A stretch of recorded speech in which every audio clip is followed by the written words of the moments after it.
Lesson 1335, An Unwelcome Visitor. The doorbell rang, and Mrs. Carson opened the front door.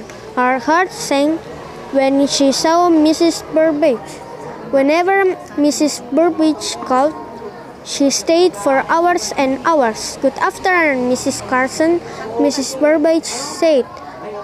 "I was just passing and I thought I dropped in to say hello."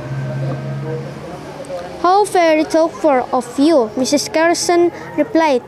"Do come in."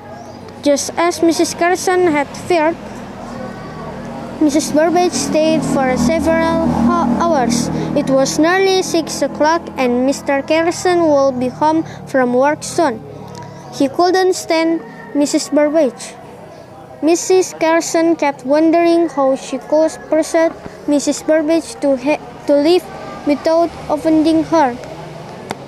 "Has your husband got home from work yet?" Mrs. Carson asked. "Oh, yes," Mrs. Burbage answered. "He always gets some about 5 o'clock. It's nearly 6 o'clock. Won't he be getting worried about you?" Mrs. Carson said. "I thought of that, Mrs. Burbage said. "But it's so pleasant here. We've had such a lovely afternoon. You know what I'll do? I'll ring up my husband and tell him to come around too. May I use your phone, please?"